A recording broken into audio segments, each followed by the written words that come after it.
So this is kind of interesting, this exact example. So right now we're trying to manipulate an array and add something onto the array using a function. So you can pass an array in and it'll call array.push Lily and we'll just add that on. So you add flower flowers and you do that. So I have a question for you. Knowing what we have learned from the functions side of JavaScript and what we learned about functional programming, is this allowed? Should this be allowed? The thing is, there are, in my opinion, there are different ways to look at it.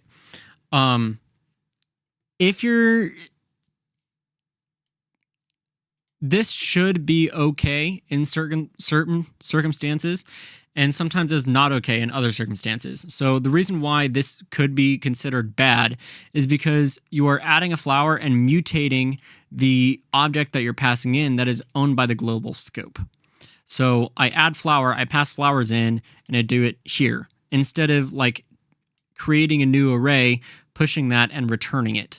I'm actually mutating it, something that is owned. So there are different ways of looking at it.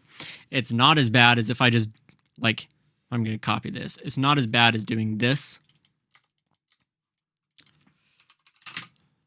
right? Because now this is accessing completely outside of the array.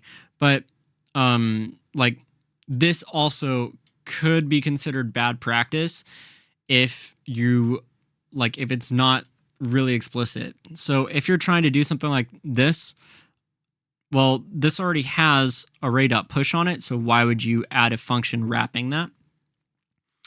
That doesn't really make much sense, in my opinion. So that's just one thing to be considering. Like this like adds a layer of abstraction that I don't think you need. And if you or like, I don't know, it's kind of interesting. This goes into functional paradigms, and in my opinion, this should not be allowed.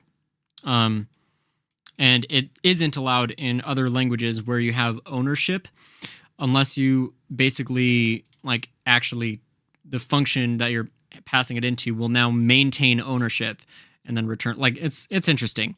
It gets kind of interesting. So anyway, we now have this thing underneath the function call log concept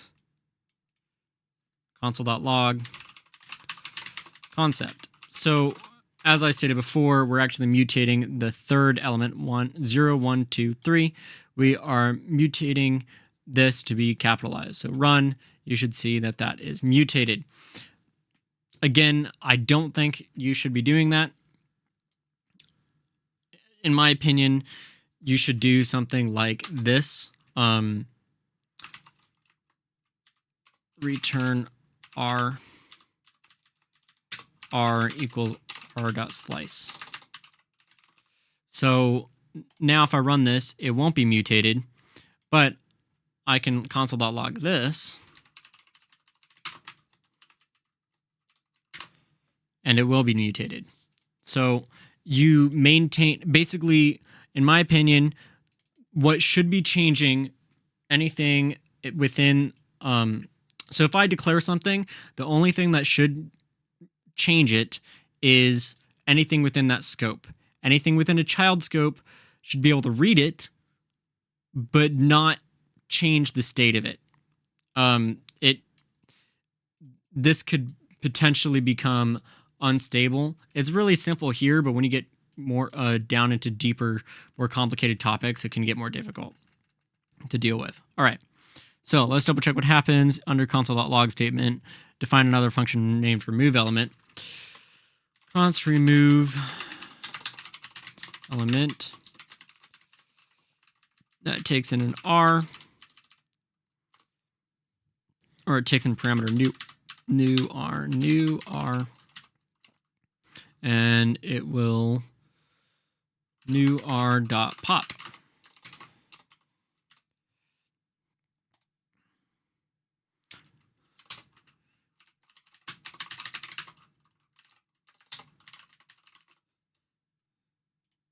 Now we can console.log concept, run it, and you can see we have removed it.